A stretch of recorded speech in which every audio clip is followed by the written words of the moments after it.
of developing an emergency preparedness plan. And this is the reason why I took this document that the SACPC Council have developed, and I've put it publicly on the website so that we can refer to it. And when the assessors are also preparing the questions, they look at this and say, at the minimum, this is what is expected. How can I draw out information from the candidate that will demonstrate that the candidate understands what the concepts and what are the principles of developing an ERP or a risk assessment process or anything like that? What about the behavior as a theory in safety management? How can I know that this person understands what's the theory behind the behavioral health and safety management? It needs to come out. This is the expectation from the council. At the minimum, even, and you agree with me, in fact, I would say if perhaps this is a little bit too much for a CHSO, but that's what they have said. Even a CHSO, but much more, even a CHSM, you do need to understand the theories. Why do people behave the way they do when they are confronted with a situation? I want to know why, because the council requires it. And the council requires it because they know that the person you're assessing will be, number one, a professional, will be managing a much more complex environment. So I want them to know the behavioral aspects of safety. I understand. For an assessor, they understand, and they have to extract that so that you can be able to demonstrate that detailed level of knowledge, including not just about managing people, but understanding why people behave the way they do. Why do we have to use harnesses? What's the principle behind that? Why we have to send out notices before blasting is, and we know it's a requirement, but what's the principle behind that? That's what the council here is saying. And in an assessment, some of those things that may actually come out as being theoretical, but they are needed, as indicated there.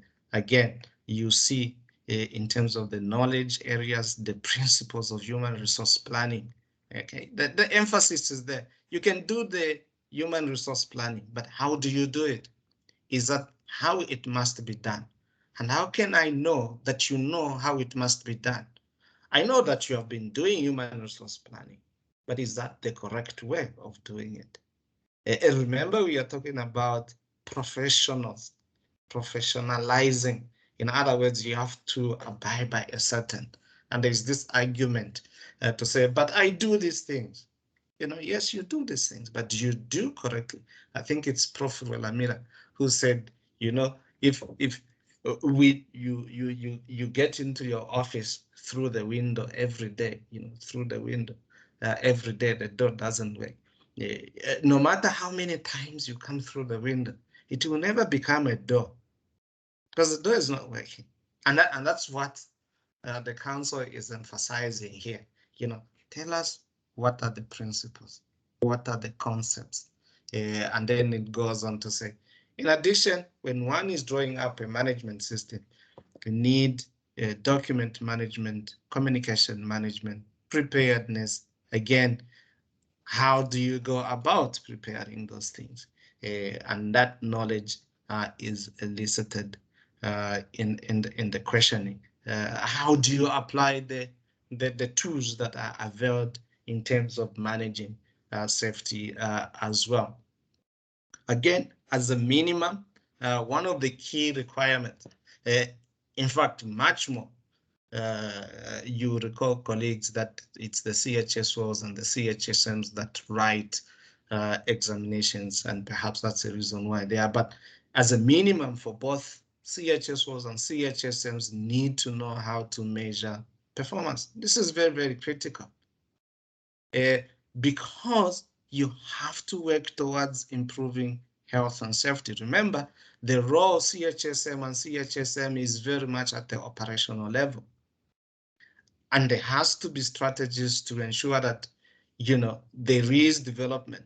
It's not just a question of taking tabs of what has gone wrong on the site and closing the site. But I want to know and have the confidence that the professionals that are going to be unleashed or are going to be released, onto the field, to manage safety can be able to come up with a strategy to improve health and safety performance. That's what it is all about. It's in fact not about failing people or passing people. It's about improving health and safety there. Now, in order to improve, one needs to know how to measure the performance. Now, here, this is very important as well. And it also becomes theoretical in the sense that when a question is asked, let's say on performance, we want to know whether you know what you need to measure. Is it a lagging indicator? Is it a leading indicator? And what's the difference between the two? Because that could be the difference between life and death. The fact that an accident has not happened on a site does not necessarily mean that the site is safe. So what does it mean now for the manager or the officers? What does it mean now? Go for that. I want to see and feel comfortable that you can proactively manage a construction site. And before we give you, or before the council, rather, let me say, and do not say we, before the council gives you the license to manage the safety there on site, they have to be sure, number one, you can measure. Because that which you cannot be able to measure, you cannot manage, later on improve. And how do I know that you can actually measure and develop a strategy to control? There is a lot of detailed knowledge. Remember from the preamble, a lot of detailed knowledge that you have to exhibit, demonstrate that you know this, and you can apply the principles. Not just apply the principles, but you can also name them, and the concepts behind those. Why are we reporting the number of people that have stayed away from work for more than 3 days or less than 3 days? Why are we monitoring that? Why are we reporting the number of people that are cut or have been caught in between? Or why are we maintaining that? For what purpose? And how can we proactively? So the council is saying, we want to know somebody to demonstrate that their level of knowledge actually is adequate to manage the construction site. So that is just in terms of the knowledge that is expected as a minimum for both CHSOs and CHSMs, because you do write exam to be able to be granted the practice license. So just in terms of the structure of the exams that some of you yet to see it or have sat, so there are some questions there.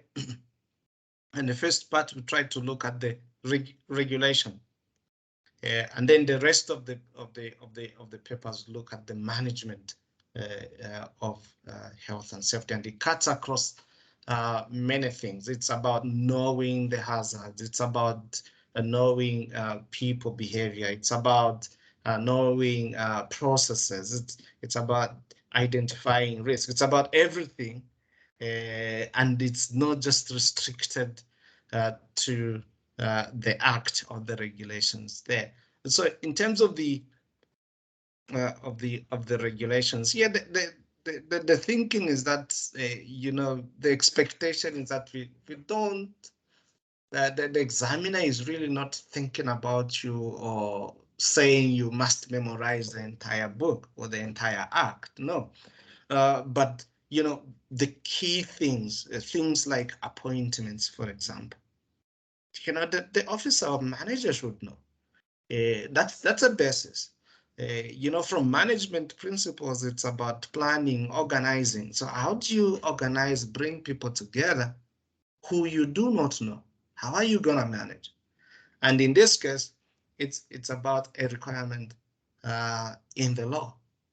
So at the most basic level, who are you going to appoint, for example?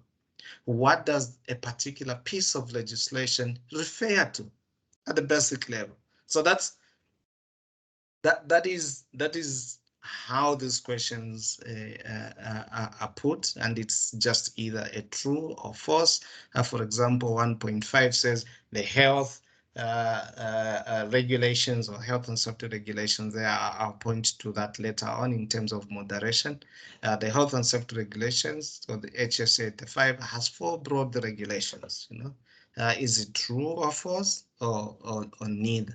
Okay, I just point that 1.2 refers to clause to appoint a construction supervisor, true or false. Again, just test your level of knowledge, broadly speaking, in terms of the law governing that. The other section is a little bit more detailed and is a high risk. It's got more marks. But this is where one needs to demonstrate their level of knowledge. Okay, take for example 2.1. It says accidents result in financial losses to an organization. Describe 2 types of costs that are associated with accident an employer may incur. And the marks there, like I said, this is very high risk. It's 20. What comes to your mind? This is not just naming. Okay. There's a term there which says describe 2 types. Okay, so the assessor first of all is saying you must name them. What are those 2 types? And then once you name them, then you must discuss or describe fully, such that anybody sitting reading, they will be able to go away with enough knowledge to know those 2 types of costs that are associated or that may result in financial losses to an organization when an accident happens. Now, colleagues, a question like this implies 2 things. If I just woke up today and decided to go and write an exam, I will not be able to answer this question. There has to be a high level of preparation for me to go and answer this type of question. I need to know theoretically and from the principles that have been laid, what are the implications of accidents in the construction industry? If they happen, what do they result into? And to what extent? I need to have that knowledge. Otherwise, I cannot answer this question. And this is a question that you can just like on the whim answer there. So we put there because we want to know how much knowledge you have in terms of, health and safety management. Why? Because as a manager, in fact, at the back of your mind, what preoccupies you is number one, an accident happening. It's a risk to life. Number one. Number two, it's a risk to companies' assets. Assets including profitability or income. It's a risk to reputation of the company and may result in a criminal offense being brought. So one needs to be fully aware of the implications of this and what are the impact there. Yeah. So this, I'm just saying one needs to prepare, and the council is saying this is our industry that we have to protect all those elements, people, the profession itself. We want the health and safety manager to demonstrate that they have detailed knowledge, they do understand the implications of this. And if you know that, this question will be very, very easy to respond to. And it's been disappointing sometimes in moments where I've been involved once or twice in marking. You know, a candidate writes 3 lines there broadly just from their minds in terms of what they know. This is 20 marks at stake. 2 things, meaning one question is gonna take 10. So if it's 10, I cannot just go on describing. You have to be logical as a manager and write clearly. Number one, the 2 types of course are namely 1, you name it. And what this means is, and it happens as a result of, and the consequences of this happening is the following. To avoid such a thing, you can see I've written almost 3 paragraphs there on 1. And that's the expectation on that, because you are at a much, much higher level as a construction health and safety manager. Again, the other section is equally a high risk question, 20 marks on 1 question. You miss it again, that takes away a lot from you. And remember, the pass mark is 60%. So if you take away 20 from the 100%, you blow it. But it's also a demand from the council to say, we want you to demonstrate that you have detailed knowledge on this part because we think it's critical. Scenario-based questions, it's not much different as in a complex scenario, again, because of space and time. And also it's not to corner you into failing. No, it's just saying, you know, think about what you're going to be responding to. Okay, here the question is saying you have been given a responsibility. Outline at least 10 points that the supervisor should know. So you have to think about it. Now, this is a very difficult question. If you do not do this, if you've never read about this, you don't know anything about what a supervisor should take note. And there are 10 points. In other words, each point is probably carrying a maximum of about 2 marks. So how do you present that? So there is a request to ask you to bring your high-level thinking in questions such as this, because you are at the management level, you are controlling everything. You need to foresee things before they happen. And that's what the council is demanding. They're saying we are registering professionals. And this is a profession which kills more people than 70% of the industries. That's a demand. And if you think about it, it's a huge task on that. You know, sometimes you have questions that you're asked to name, but I just wanted to quickly mention here that when we prepare or when the assessor prepares the questions, they also benchmarked against other international bodies like this.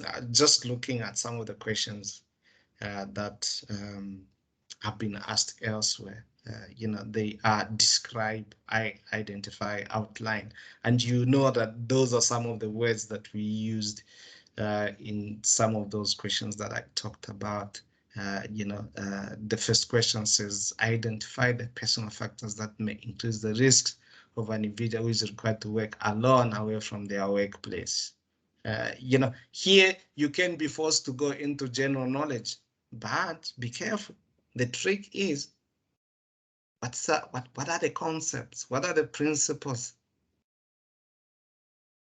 And in fact, there are words there and say personal factors. So you need to think about that. The second one says, identify 6 of the general principles of prevention. Okay. And this they are referring to their regulations, their schedule 1 of that. Here It's talking about principles, but it's also referring to the regulation. So it's even much more complex in terms of the way the questions are asked. Outline and give examples. So in other words, quite comparable in terms of the way the questions are put across in the papers here. There will be one or two grammatical errors that's granted. Again, the candidates are free to, raise up their hands and say, hey guys, this question does not make sense. That is acceptable and it can be corrected. Sometimes both the candidate, the examiner, or the assessor misses that completely. But there is a moderator who picks that one up and says, I think this question you missed out the and safety. I think it's confusing. And because you're a reasonable person as an assessor as well, you say, you know what, give this question free mark. I missed out and safety. It's just saying health. Yeah, I think give this a free mark there. So in conclusion, the assessment is not set to pass or fail people, to cut some people to out, exclude some people. No, an assessment is done in such a way that we want to find out the person that is going to be given a license to practice as a construction health and safety manager. They have such detailed knowledge to be able to practice as such in this very dangerous industry. That's the whole idea. If one cannot do that or demonstrate, then obviously it becomes another matter there. Yeah. So having said that, I just wanted to give you maybe just one or two, 4 helpful tips on how you can nail this the exam and be registered. The bottom line is, first of all, you must only write the exam ethically, please, when you know you are ready to write. It's not good just to come and try out, and there's a lot of pressure because the moment we write, we pass, then we have a license, we can make the money. But you know the job. That's a key question. And the first point in terms of the tips is that you must prepare. And not just prepare, but prepare adequately at this level. If you followed the questions and what I was saying, there is this indication that if you came to an exam without having read, you're not going to make it. If you've not done it before, you're not gonna make it. And I hear people say, it has to be practical. We do this job. Yes, but I refer to the document by the SACPCMP. It says principles, concepts. Those things are properly developed or understood if they are established and everybody has agreed on it. And my thinking is that it is possible for you to form your own principle, which is actually wrong. Rather, you must follow what has been established, tested, and tried. Okay, so you need to prepare adequately. And preparation for adequately, I just showed you, I went to the SACPCMP website. I got that document there, which outlines the knowledge area that you must cover. And you need to cover that. And you can cover that knowledge from all kinds of sources. SACPCMP regularly posts, I know, I get inundated with emails from SACPCMP about this course happening, that course happening, this course happening. And you can target that. You have to prepare adequately for that. The second tip is in the exam room itself. Read the question carefully. Read it twice, 3 times to understand what does the assessor want me to say here. What are the key words? Like I said, it is disappointing at the manager's level. I'm expecting to find the whole page response to a question, and there are only 2 lines. Like, really, what was going on here? I take it the 2 lines might be loaded, but rarely so.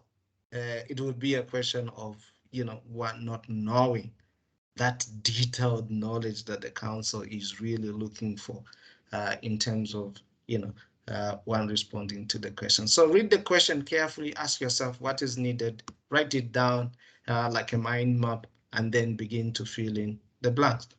Uh, where you've got the true or false type of questions, please do not be tempted to guess.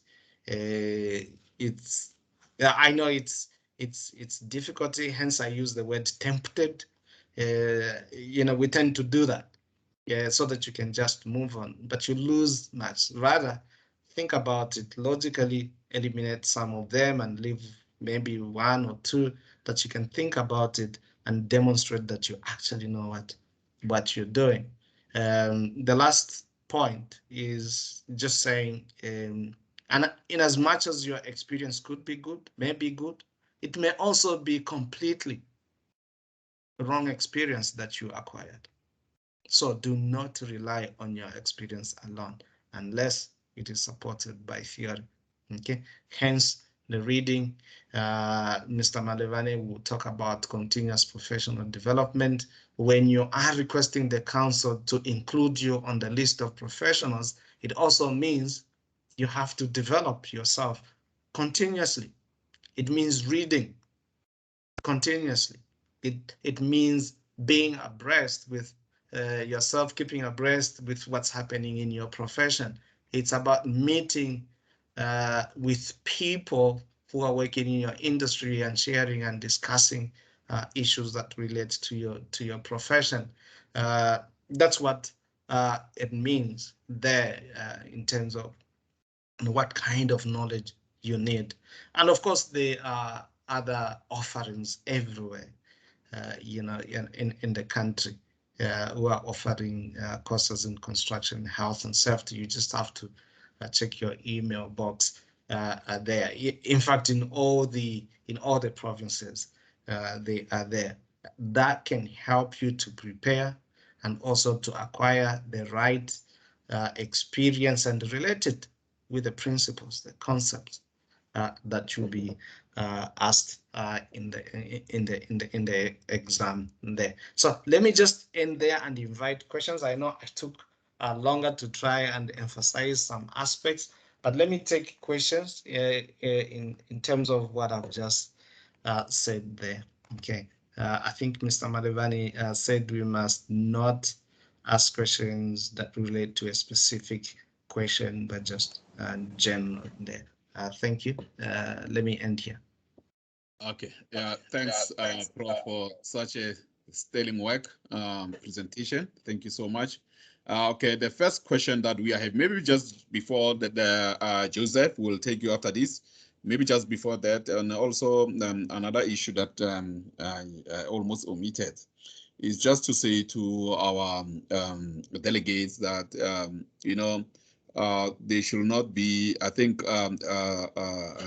persuaded by the offerings out there on a net where people offer them question papers, there whatever, all the question papers that will totally mislead them, and then they should rather rely on or as you have said, not only on their experience but also on the material that is there.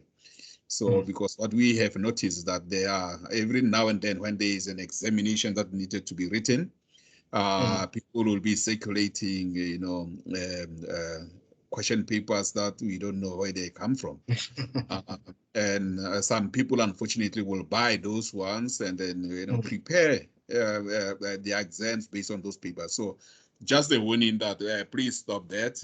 Rather use the information that was presented today just as a guide where you can how you can prepare for your own exams. Okay, without we have 4 hands. We'll take the as per the order. The first one is Joseph, and then after that is Tongani, and then from there Tongani will be followed by Cheti and Letlogonolo and Johan, and we'll take it from there, and we'll take another set of questions thereafter. So yeah, in that order, can you start, Joseph? Good morning, everybody. Morning, Joseph. Good morning. Sorry? Yeah, Good proceed, morning. Joseph. Yes, I just want to find out here because, you know, now we've got a problem. It looks like people that are, sorry, I don't know, maybe it's part and parcel of this session, but it's needed to be known as well, to be acknowledged. If you are 60 years old now, what is going to happen about us as professionals in this regard, I mean, in this field? Okay, so you are 60 years old. What's going to happen to you? I don't know. How can I answer that question? What I know is that after 60 years, usually if you are waking people, you are a pensioner from there.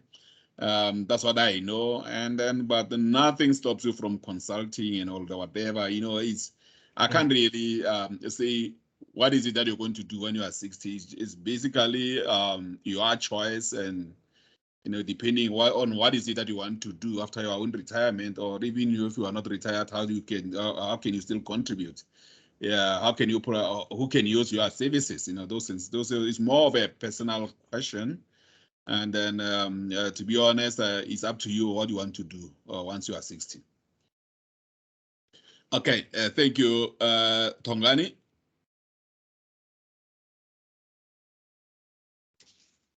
Good day, everybody. Can you hear me, gentlemen? Firstly, Yes, thank you guys for the invite. It was a very good presentation. Thank you, Doc.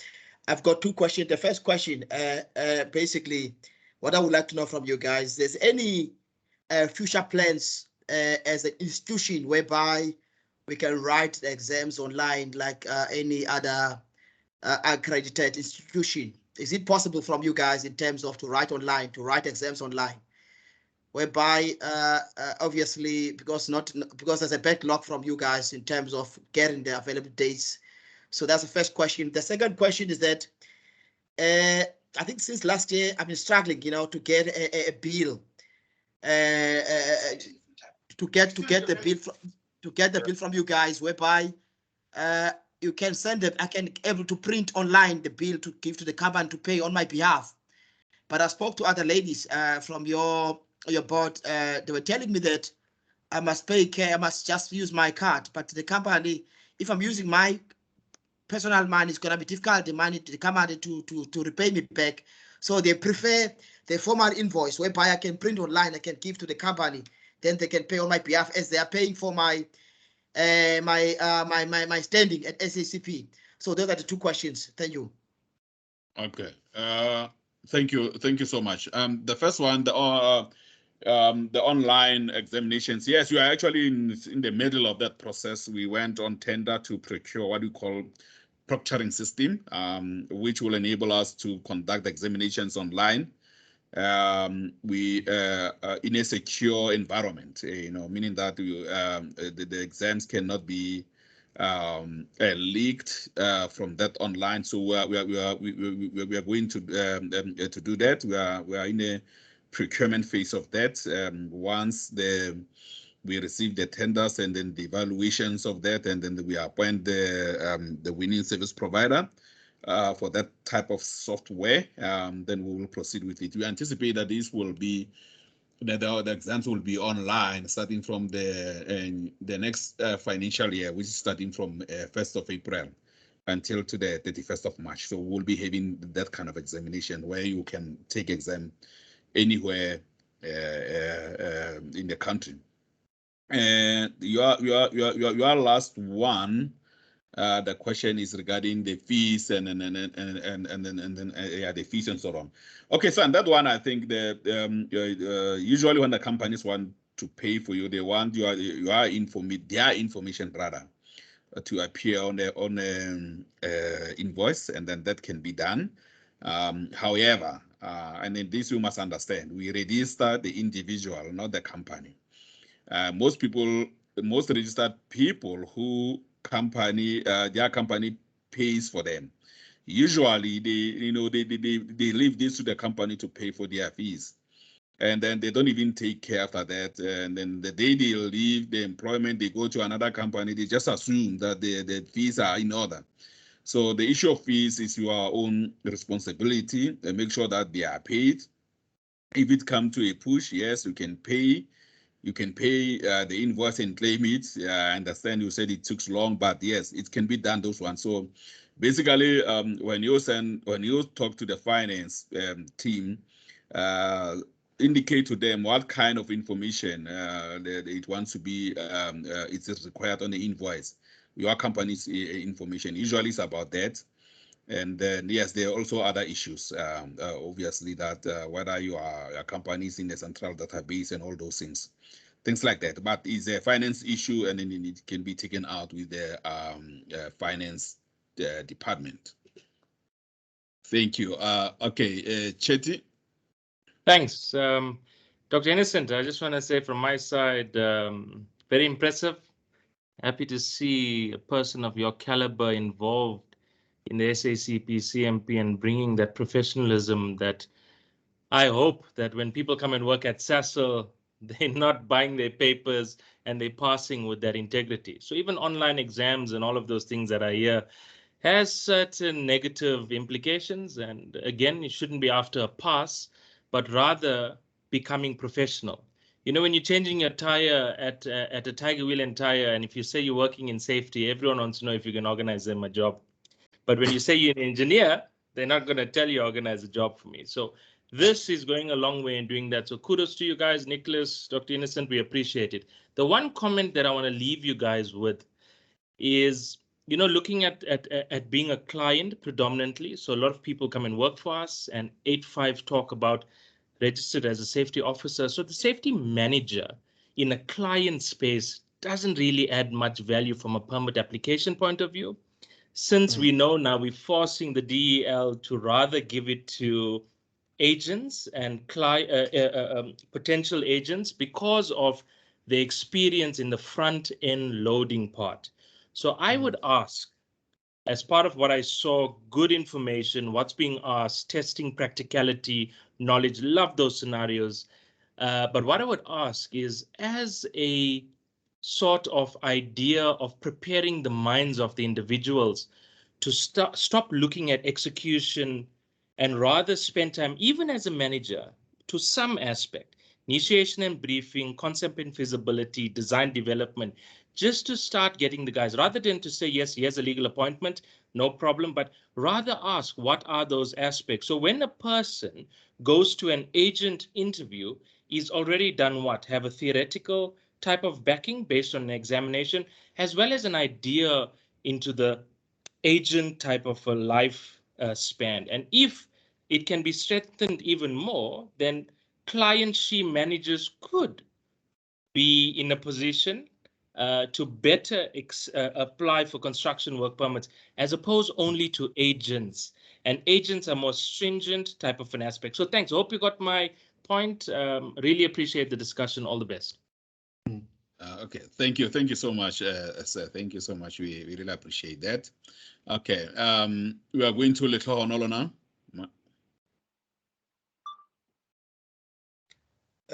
Good morning, Professor Msonda and Nico. Yes, morning, sir. And the colleagues that side. Yes, proceed, sir. Thank you. I appreciate the opportunity that I've been given. I'm not going to go into a difficult question. My question is just simple. The short, precise presentation that has just been laid out by Professor now, can it be emailed to us, or are we going to get in the system? Can it be made available, in short? Yes, it will, sir. It will. It will be circulated to all of you. Oh, okay. I will appreciate that, Nico. Okay, thank you. All right, we are going to Johannes. You are privileged now to ask your question. Good morning, everyone. I just have a quick question. I've written the exams for CHSM 2 times now, and I've asked for a script review because I see it, or I understand the exam, and there's a few other delegates that I've spoken to after the exams that have seen it the same way, that some of the questions are so broad-based. I won't say generic. I see someone say generic in the meeting chat, but some of the questions are so broad-based that there's a few ways to answer that question. And according to the act, or theoretically, that is right. So I just want to find out, how can you understand what the examiner wants without asking the person that's there the day of the exam how to interpret that question. Okay, Prof. Sure. Thanks, Johan, for that question. And I saw in the chat as well, broad questions. First, in terms of the tips that I gave there, I said please read the question carefully. And every word, believe me, every word means a lot. The position of an is, the simple two-letter word is very, very important there. So do not rush into answering that question. First, understand what does the assessor want me here. So somebody in the last session said a similar question, and I was struggling with the word similar question, and I realized that there are statements that can almost mean the same thing, but not quite the same thing. And only somebody with such detailed knowledge will be able to see the nuance between, the two statements, and hence the level of preparation is very, very critical. I gave an example of a colleague of ours. In fact, she used to work at SACPCMP, and she was preparing for the exam. She took Hello, can you be muted if you are not on the platform? Yeah, so she was preparing a year before she was writing an exam. So preparation is critical. Reading the question there is very, very important. That's the first thing. Number two, there are moments, you are right, Johan, when a question is vague, for example, or there's a word missing. It is only fair that the moderator decides either to eliminate the question or can give free marks to everybody. The idea is not to just trick people. No. I think it's Quinton, who earlier on said, we want to have professionals working in the space. The idea is not to get somebody knocked off, not at all. We want to see that people understand their job. So there could be, in some instances, it's normal. It's people who are preparing their assessments under different circumstances. Yeah, so it's possible. If it exceeds beyond the normal, then it's problematic. Mr. Marevane will say, assessor A, assessor B, it's time they took a rest. I think these are persistent and they can actually be approved. Otherwise, the processes that are followed, it's quite robust. It starts with the examiner, preparing, or assessor preparing, and having a review on that particular paper. Once the paper has been reviewed and it is ready to be administered, it gets administered in a safe, secure manner. Once it comes back, the assessor marks the paper, and again, somebody else checks if there is somebody to check Otherwise, from that process, it goes to the moderator, a completely different individual who goes through and ensures that the marking was fair, number one. The marking was also consistent throughout every person who wrote that particular assessment. From the moderator, then it comes to SACPCMP now, who have to finalize the results before they are sent out. And at all those stages, they are signed off. So there is a level of fairness, you know, in the way questions are presented, whether the mistakes, errors, or in the way they are asked. Are they really fair or not? So that's, and I mentioned that there's also a benchmark. How are colleagues elsewhere, you know, preparing exams for a similar category, for example? So that process is followed. And then obviously Nicholas will tell you about the process that one needs to follow if you want to view or if you want a remark of the paper. All that is there on the website, in fact, but to speak to you. Thanks. Okay, thanks, Prof. We will go now to Heliwe.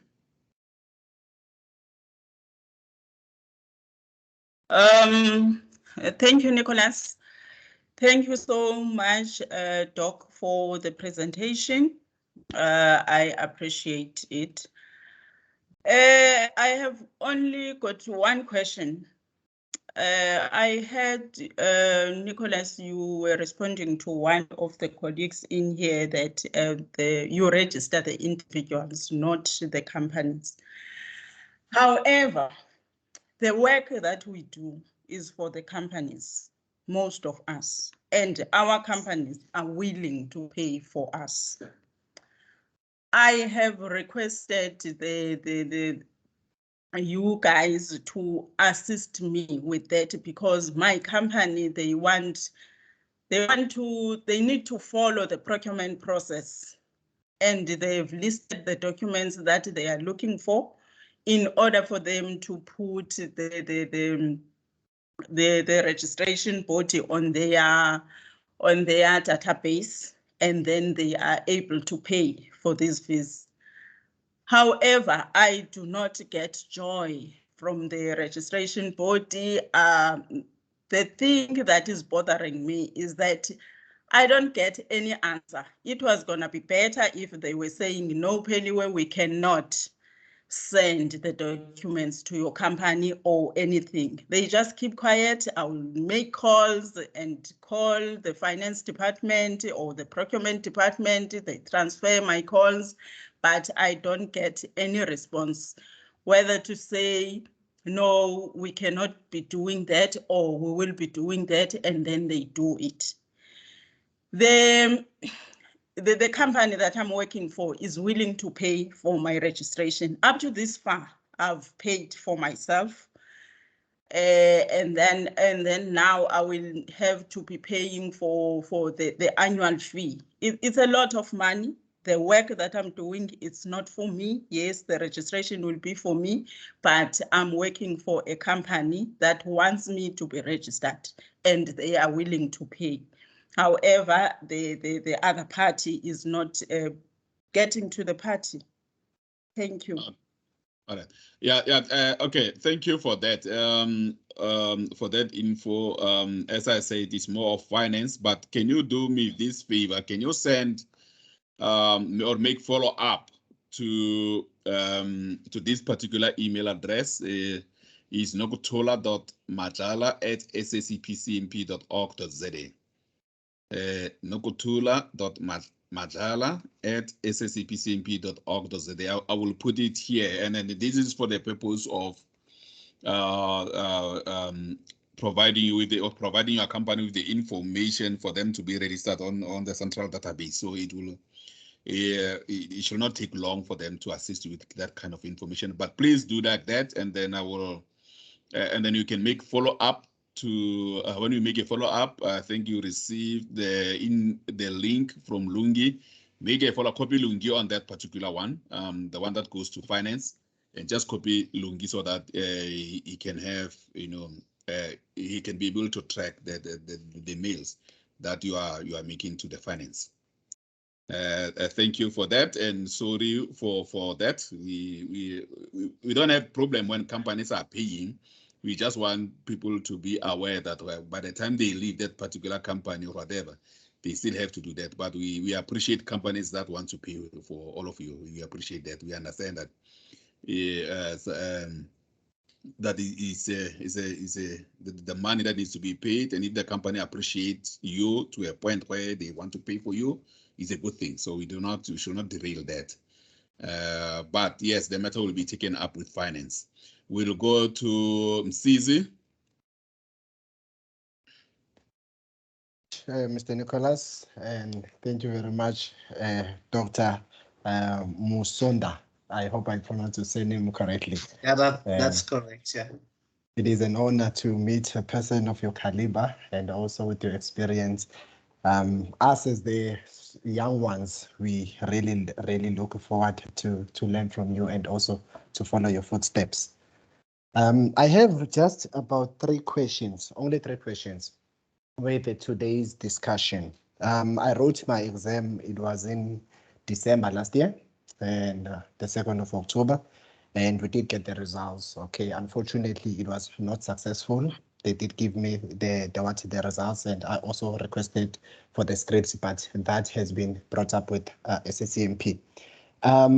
When I was looking at the question paper, one of the questions that I had after the exam was which system, if we are talking about a system, occupational health and safety system, the expectations of that system, are we using ISO 45001 or are we using NOSA, the 5-star system? Which system are we using?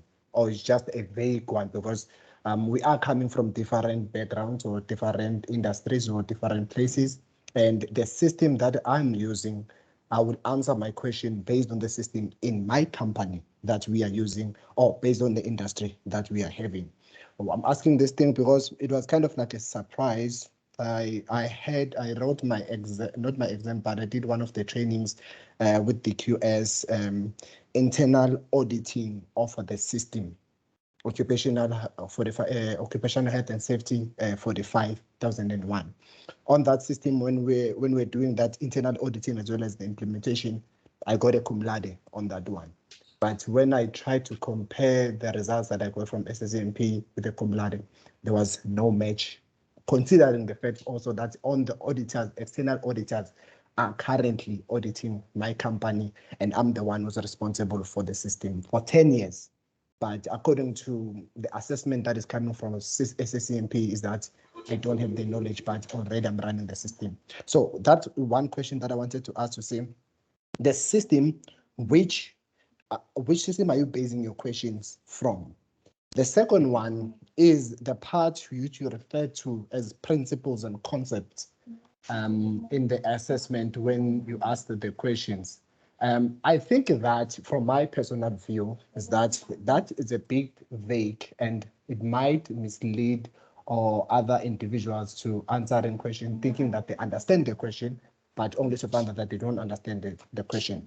What I was appealing from the SACPCMP was that can't you use terminologies that are used according to the OSH Act as well as maybe that particular system that we are using, rather than just saying principles? Because one person can understand what principles in a certain way, because how I understood is that you referred to one of the question as principles, but it was referring to regulations in the OSH Act. Once you would say principles and you refer to regulations or act or sub-regulations in the OSH Act, I'm totally lost by that. But if you will talk in layman's terms according to the OSH Act, because I think that's where we need to be assessed from, to say, are we having immense knowledge when it comes to the OSH Act, as well are we having immense knowledge when it comes to the occupational systems that have or that are being audited by what? by other external auditors. The last question that I wanted to ask is, on the attempts, how many attempts are given for safety officers in case if one doesn't make it for the exam? Is there a limited time or what? That is my question. Thank you very much, Mr. Nicholas. All right. Thank you so much, Msizi. Prof, you can take all of them. You can take perhaps the last one. How many times is yours, right? Okay. How many times you can write exams? Yeah, I'll take that one. Yes. Yeah. No, thank you, Sizo, for that question. So there's one slide where I said read the question carefully and prepare adequately. I think it's on the tips there. And then there's also a reference in your question to a particular organizational system, okay? And that's what you are referring to. And of course, the standards, I suppose you're referring to the standards. Those are the terminologies, the standards like the ISO, you know. That you're referring to, and the act there. So now, why the council has put that document and placed emphasis on the principles and concepts? These are widely accepted body of knowledge that we must comply and in fact test and align whatever system we have developed in an organization against the laid principles. Does it align? For example, you come up with a system that runs contra to what the construction regulations has stipulated. It will not be accepted. That's the principles laid by the construction regulations. For example, one of the principles is that victimization is forbidden,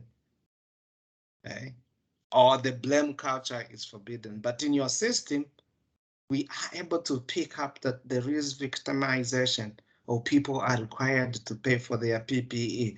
There is that is against the principles. And what's the concept behind those particular principles? It's just to encourage the whole idea of transparency. For example, I'm giving. So be careful in terms of what you are reading. I said earlier on that SACPCMP has put a guideline there in terms of the knowledge that is expected from you. Your continuous professional development will alert you to the fact that there are areas in your knowledge that perhaps you know a lot, or perhaps you need improving on. And so if you just restrict it to your own organization, you might find that you miss out. I'm not sure about the questioning in terms of the where you wrote the exam and excelled and you came the other side, you did not do well. I don't know how the question was framed and on what it was based, but generally accepted principles, concepts, and theories are all pretty much standard there. But maybe lastly, just to say this, when the council decided to professionalize the construction, health and safety, sector, it is for the same reason that we should all have to be speaking the same language. Simply because you are at SASO or you are at Glencoe or wherever, you must use a different, that must not be the case. We must speak the same language, have the same understanding. So when you say the system, I must know what system you're talking about. Is it your individual, or we are talking about health and safety management system with particular components that should be there? Okay, and it's possible to have extended that. We should speak the same language. Hence, you having to be admitted and being part of this new cadre of professionals on construction, health and safety. So be careful in terms of reading into the question, but also emphasizes the point of being aware and having the knowledge in health and safety. Remember, if you go to the website, they have listed there the requirements of what one must have to register. Okay, they are indications of first minimum academic qualification, then second a certain appropriate number of years, all that is necessary to kind of indicate the broad nature of knowledge that you must have, but at the same time be detailed as such there. So without getting specific on the question, that is what is expected in terms of the knowledge that one needs to have, as well as and look, that preparedness, and I don't know if you know this, just about, I mentioned in passing, just about every other university in the provinces is offering some kind of training. Be careful again where you get your knowledge from. There are so many of these courses going around. If it's not endorsed by SACPCMP, probably you should not touch it. I mentioned earlier, in CUT is offering one. You can look at it. It's good. UCT even, can you believe it? UCT, Teaching Construction Health and Safety, is also offering very good program. CPUT is also offering. UNISA used to offer. Just about everywhere, the good universities are offering programs that the SACPCMP has endorsed. And it's not promoting them, but again, it's professionalizing. And to be fair, SACPCMP has also endorsed certain other private institutions that are offering good, tested courses that can help you, to write the exams or to prepare adequately. Please do not just turn up without having not prepared. There's a study that I've been looking at. It's informal. I probably should not have mentioned, but I need to mention it now. When you look at the results of people on the register, and sometimes if I'm asked to do it, I look at the register of people that sat for the exam. The people that registered early for the exam and are on the register tend, and I'm not saying always, they tend to get better marks, higher marks than the people that are written in pen. What does it tell me? It tells me that the people that are written in pen probably just thought about coming over to write, or it was an afterthought later on. That's my thinking. Please, I could be completely wrong. I'm an academic, so I'm allowed to go wild. Okay, I'm just thinking that it can also indicate the level of preparedness there. Okay. Okay, thanks, Prof. The last question is how many times you can write this. Previously, we were allowing 2 times, and then on the second attempt, if you didn't make it, there was you will be deferred to become a candidate. But we have since removed the deferral through an examination. So for exam, it's either you must pass or fail it. You cannot say because you fail, therefore go and become a candidate for this particular thing. So as of now, we will look into, there will come a time when we regulate how many times, because you can continue forever writing the exams and keep on failing. So and maybe the question is, how prepared are you for this? Or maybe you still have to work on your experience. And as a prof have said, sometimes the experience that one have, you may think it is adequate, only to find out when it is tested on a scale of the examinations like this, then unfortunately it is not. But for now, there is no limit. It's something that we are going to look into in future. Okay, let's go to Gladstone. Moraike.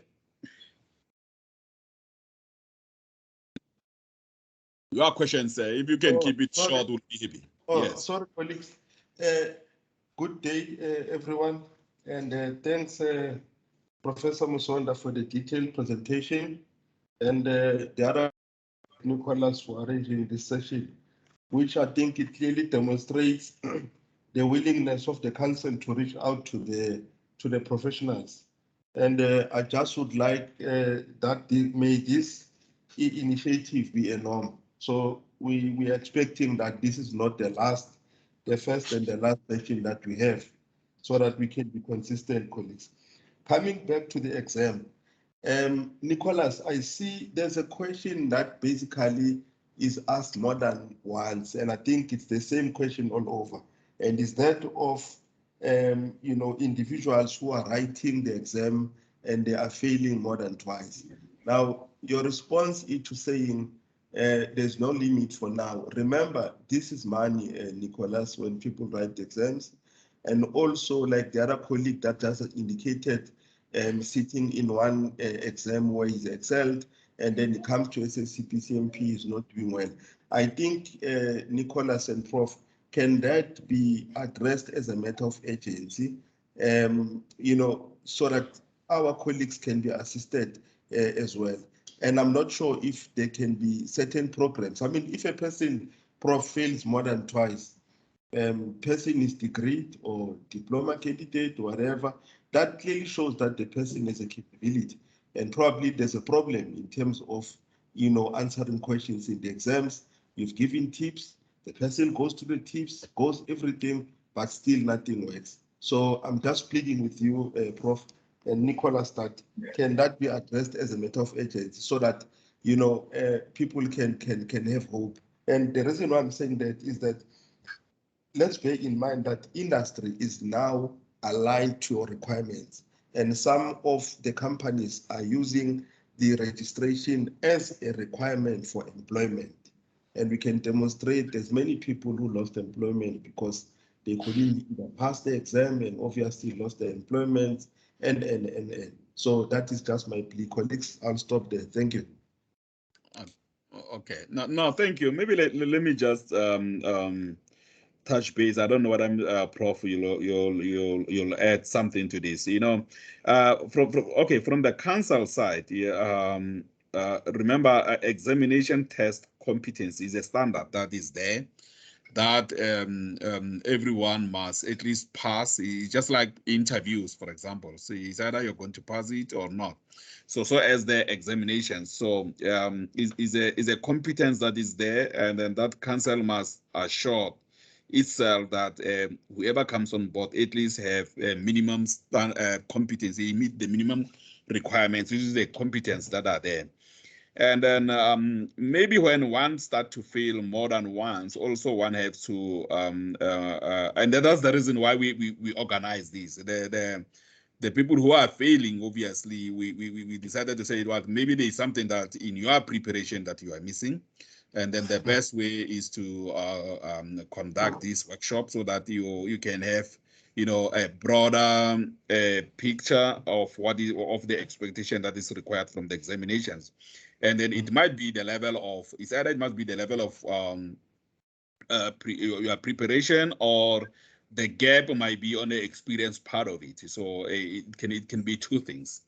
And another thing, sorry, maybe just to say it, when we write examinations, remember that as council also we have went through difficult phases.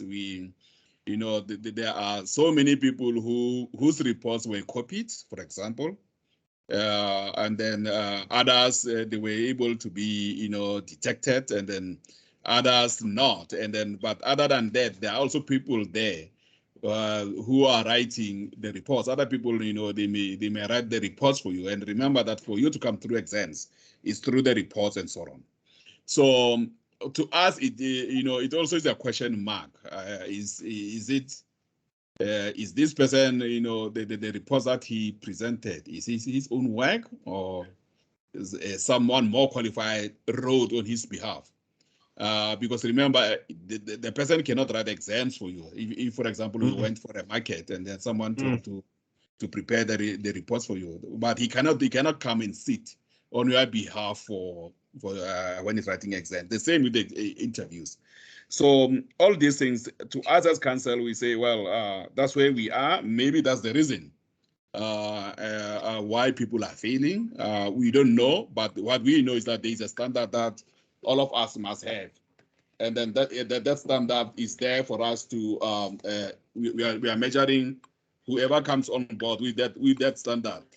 So basically that does it. But I hear your point, but the other reasons why we are here, where we are, is because of we really want to assist where we can, but the applicants also their responsibilities that they must also come and pass the exams. They also and we will be worried at the same time if we have an examination and forever every person is passing, then you will still other people will start to wonder whether the examination is testing what's supposed to be testing at the same time. So, but we want more and more people to pass the examinations because we are sure about the standard that we have set in terms of examinations.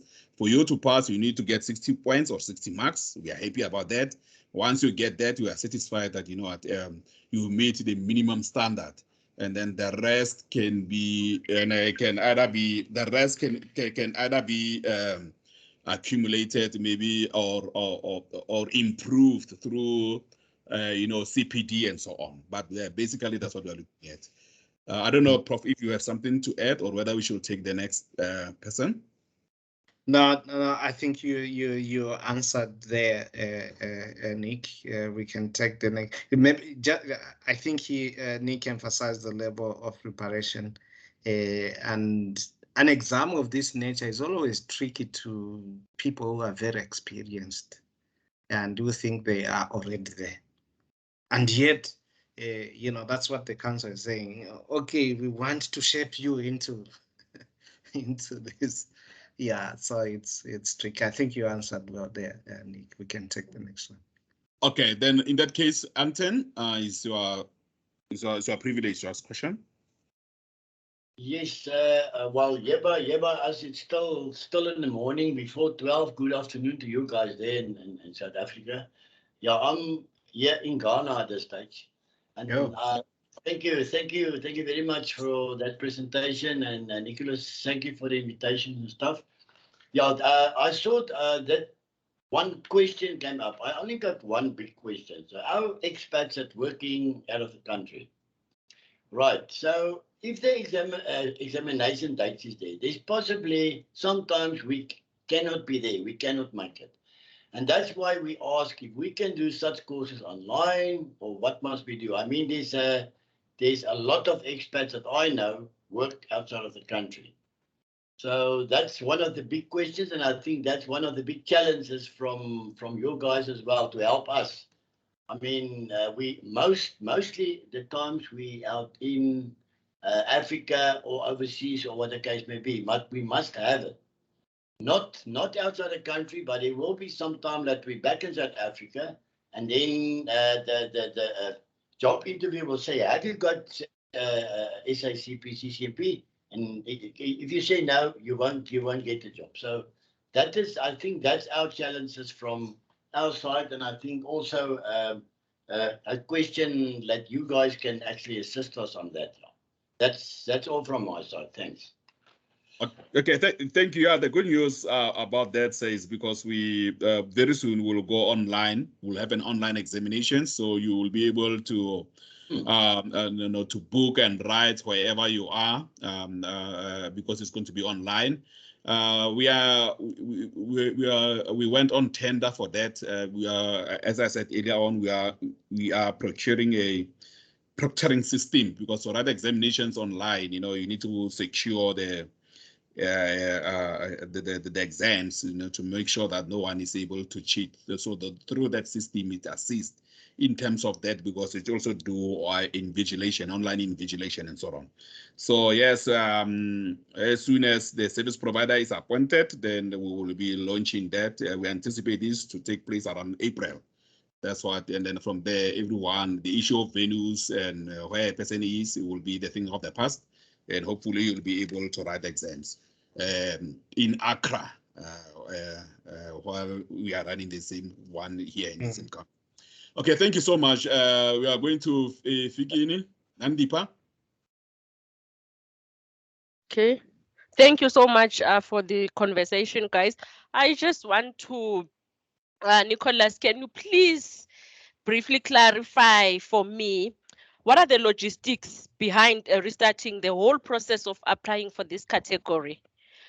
When you have written the exams and you passed, but apparently you did not pay that stipulated amount within that stipulated time, and you have to start afresh and everything, and then you can't make it again, then you fail. So maybe if you can explain what is the logistic behind behind that, yes. So, okay, thank you, Nandipa. Yeah, you know, it's a very a very good question.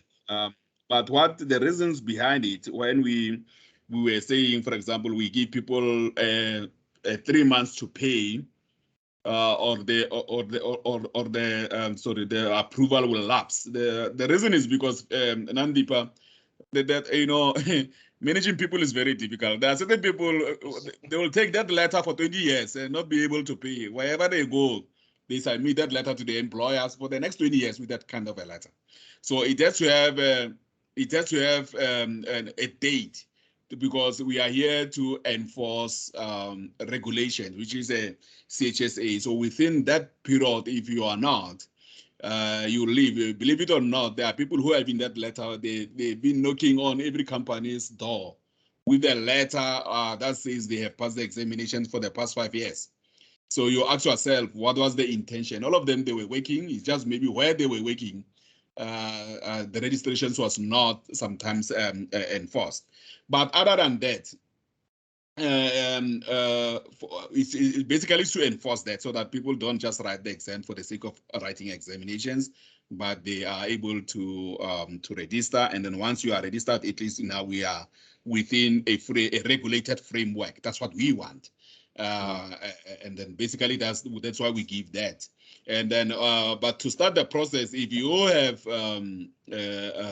written the exams before, and then the period have lapsed, what we are doing, we are saying, well, instead of starting from scratch, you can rewrite the examinations again, because you redo the exams. And then that also helps, because you can now write the examinations and pass it. But what we are advising people is that, please, even when you do not work, you know, maybe after receiving your outcome, you know, talk to counsel about that. Inform the counsel that you know you are not working, and then you can pay whatever money that you want to pay. You know, just to make sure that you know you keep that alive. I mean that status approval status alive. And yes, this being important for people who are looking for work. You know, once you have paid, even if you have paid partially, you are demonstrating that you want to pay. And then by the time, you know, you have more money, you can pay. But given that is a license, you know, no one owes a driver's license. When you are doing the license, is either you're going to pay it, or if you don't pay it, you know that the police will, the traffic coppers will give you a tough time on the road. Thank you for that, Nandipa. Let's go to lastly, okay, it's just a comment, but it's just a comment from my side that it has been a very painful exercise, because I had to write. Okay, I did write. I passed. Then again, when I wanted to pay, they said the 3 months has lapsed and my profile was deleted. I had to start afresh to do these annexures and everything, and to attach. But I don't know, maybe if there's a simpler way of doing it, so that someone, when they come back, then, because it also involves money as well, maybe you can keep the profile, at least don't delete the profile within 4 months or 5 months. I know it's just a food for thought. Okay, no, thanks. Thanks, Nandipa. Yes. Okay, Mapongi.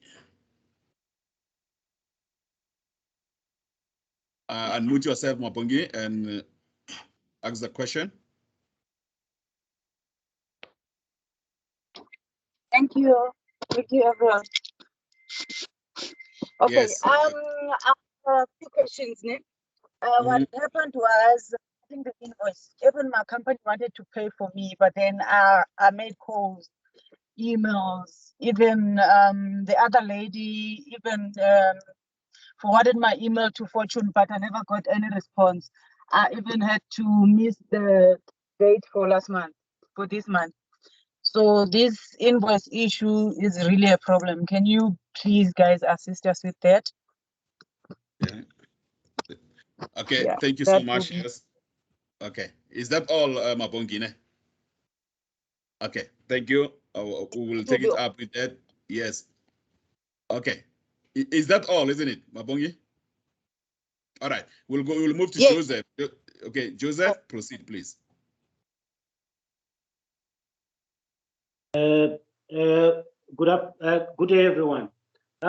What I would like to is just a comment that I have.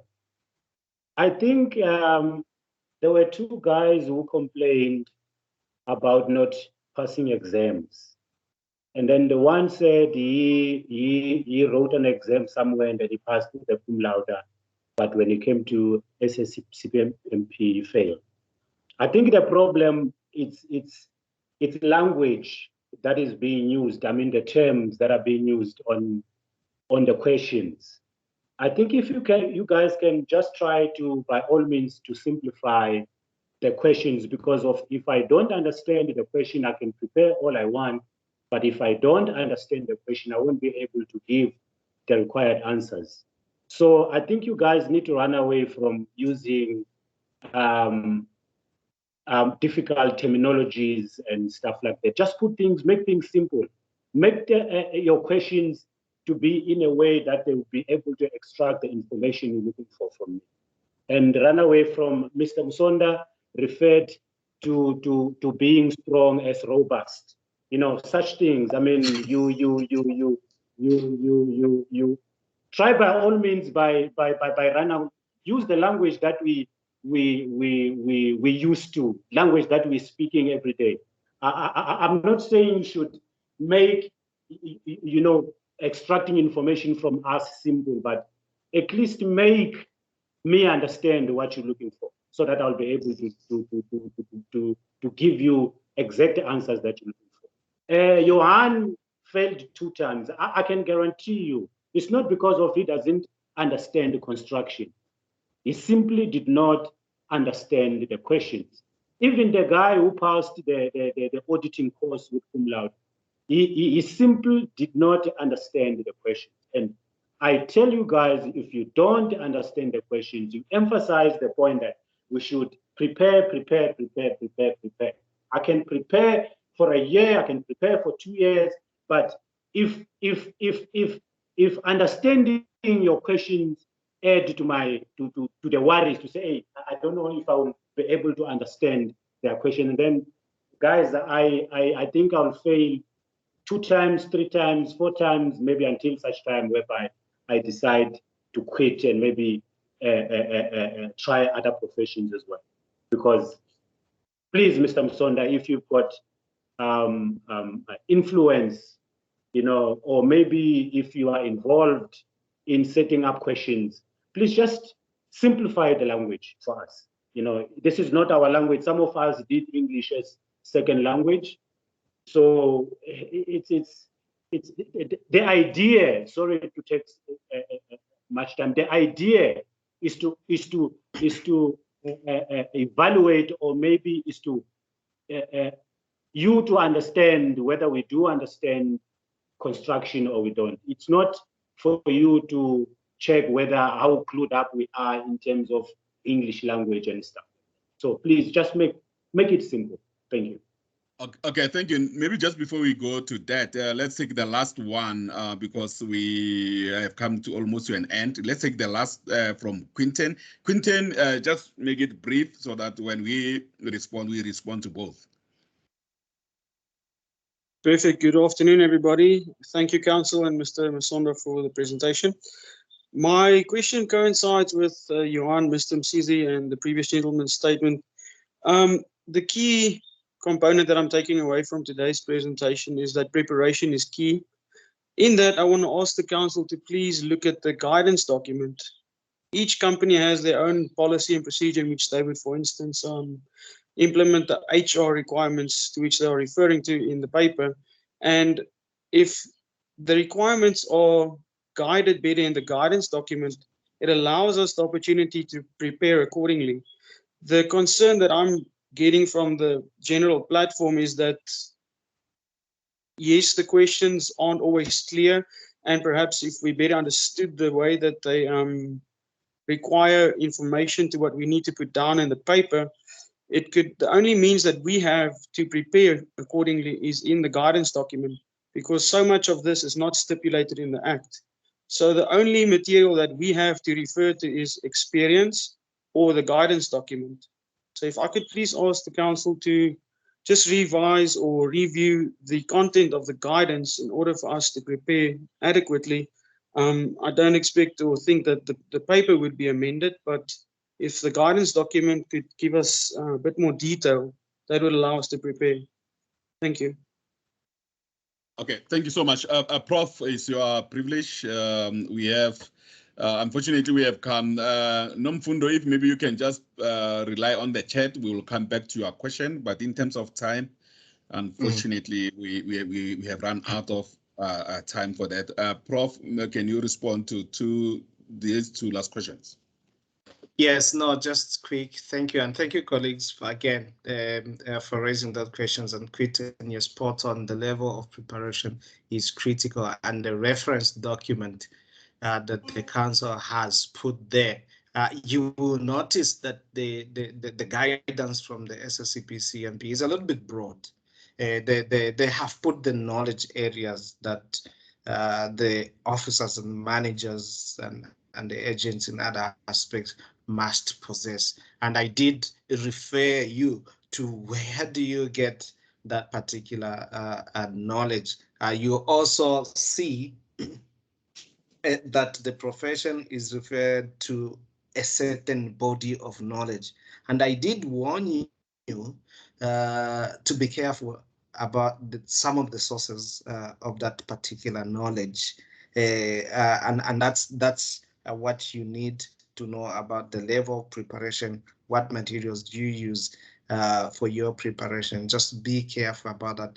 The problem is if you just go type on Google health and safety or construction and safety, there will be hundreds of articles that are gonna come up there, or courses that not necessarily what the council has approved or others. Then in terms of making the questions simpler, plain language questions are often used. Concepts, principles, and theories there, stick to the terminology that is used within the profession. It's part of the profession, unfortunately. In the earlier session, somebody complained that why do you use muscular skeletal, as a term? I don't know about it. I have a worry. You are a health and safety professional. You do not know about ergonomics. That's a problem. That is a term that can be found in the profession, but I'm gonna ask, or the assessor will ask using plain language, what is referred to plain language. Colleagues, again, somebody checks this and asks the question, is the questioning fair? If it's not fair, the marks are not allocated, or free marks are given for a question like that. Maybe just in brief. Thanks, Nick.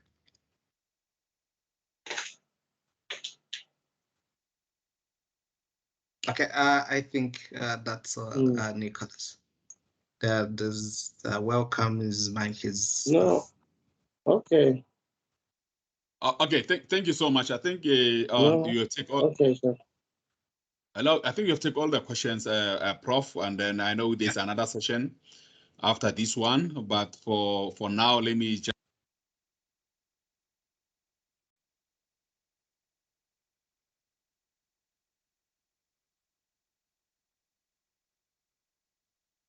You have been muted, Nicholas.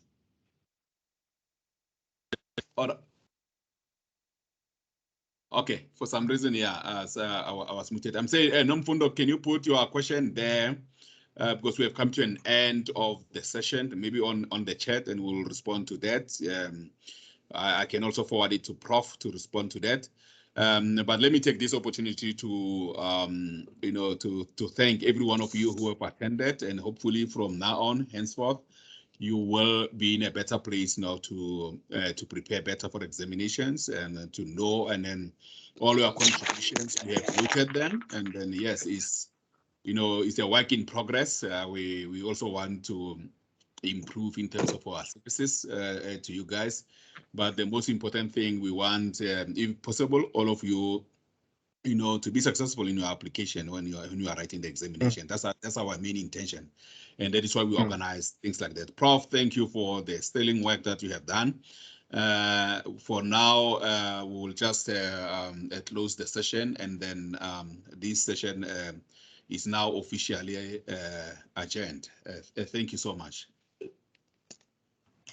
Thank you. Thank you so much, Chair, colleagues. Thank you so much. Thank you. Thank you. Thank you. Bye-bye. Bye. Thank you. Bye-bye. Thank you. Bye. Thank you. Bye-bye.